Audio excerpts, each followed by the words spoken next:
this episode of Stecker Studios, we create a reductive still life drawing with charcoal.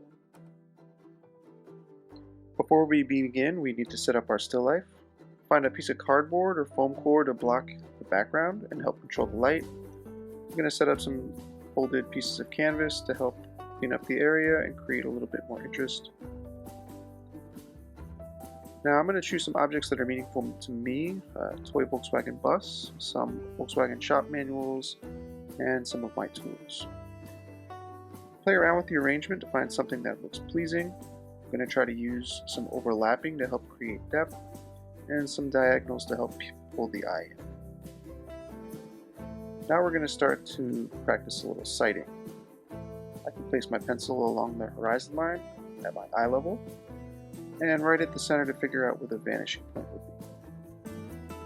Now I can take some measurements with my finger on my pencil in order to figure out proportions, comparing the height with how wide the objects are, and even measuring the spacing.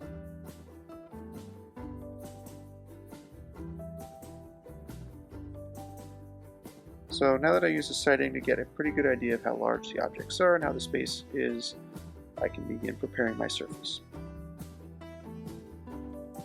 I'm using a sheet of Strathmore sketch paper. I have it taped down, and I'm applying vine charcoal, trying to apply it evenly throughout the paper, and I'm going to rub it smooth with a paper towel.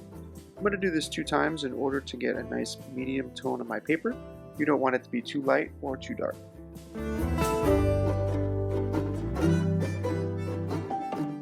With a neutral gray background, I'm ready to start sketching. I'm going to sketch out the outside outline of the total shapes and try to find the directions most of the objects are facing.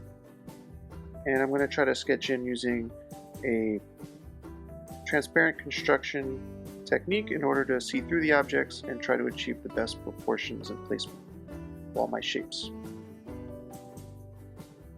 With a basic sketch of my outline set up, I'm moving to my eraser to start drawing with the light. I'm going to place a piece of paper under my hand so that I don't make any smears or erase my progress as I go. And I'm basically using the end of a pencil in order to get some nice fine delicate lines and try to also achieve some texture as I build up the canvas. Looking at all of the places where I see the brightest light and starting to erase to bring out that light. Using a kneaded eraser to do this is also very helpful.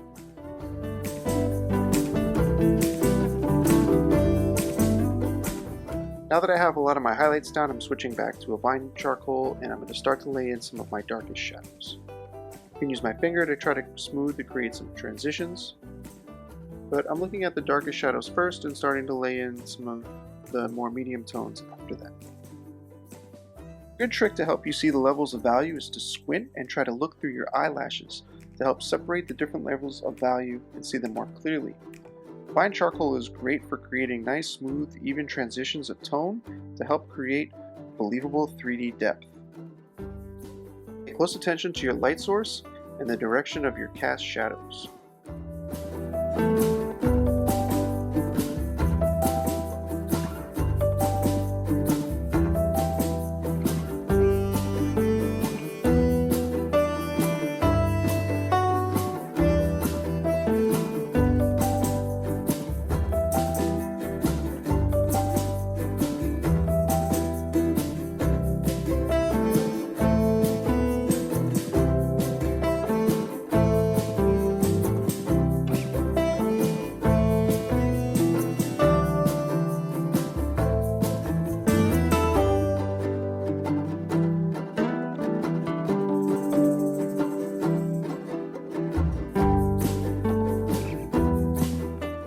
Now I'm going to start to refine my details. I'm going to go back in again with my eraser, a little bit more with the vine charcoal, and now I'm going to switch over to a charcoal pencil and a white charcoal pencil.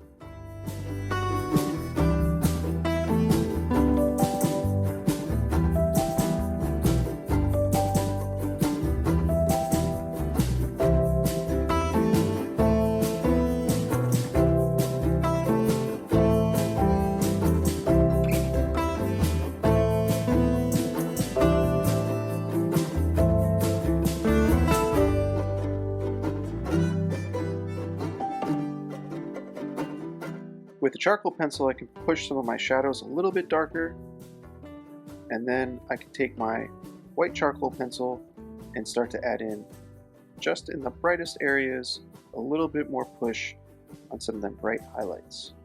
Try to avoid using it in areas that are a little bit darker, and try not to mix it with the black charcoal pencil because it will take away from the effect.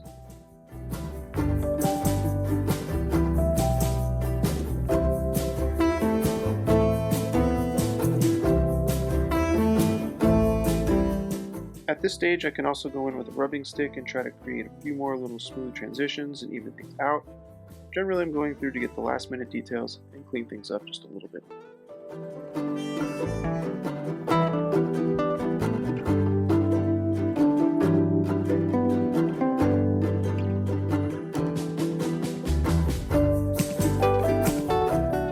And that's it for now.